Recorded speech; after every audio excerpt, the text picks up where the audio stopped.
爹娘，哟，花花回来啦！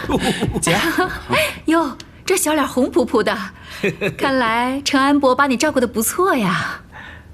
能够照顾花花是容母的荣幸。哎，硬邦邦，先带小姐回房吧。好，我为什么要？小姐，最近我刚学了一套推拿之术，正好帮小姐去。对，快去好好歇歇啊！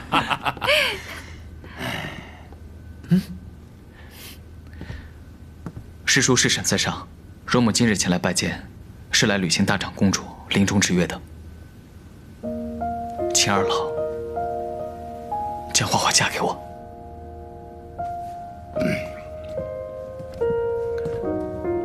程安伯，虽然你我之间关系甚密啊，但是这关系到我女儿以后幸福的大事，我得跟我夫人好好的商量一下，是吧？爹，你刚刚不是这样讲的。没人把你当哑巴卖。今日若能得国公、夫人首肯，容母愿一生爱护花花，绝不辜负。若违此言，名声扫地，一生凄苦，无人闻闻，孤独致死。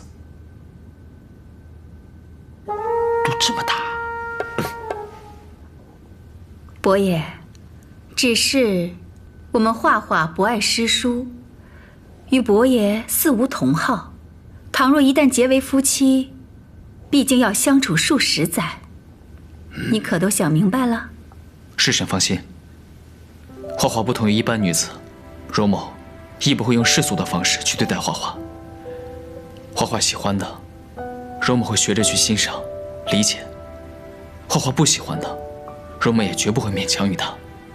短短数十年寒暑，容某还嫌不够。若有来生，容某仍期盼与花花牵手一生。这话说的我都想嫁了。夫人，你的意思？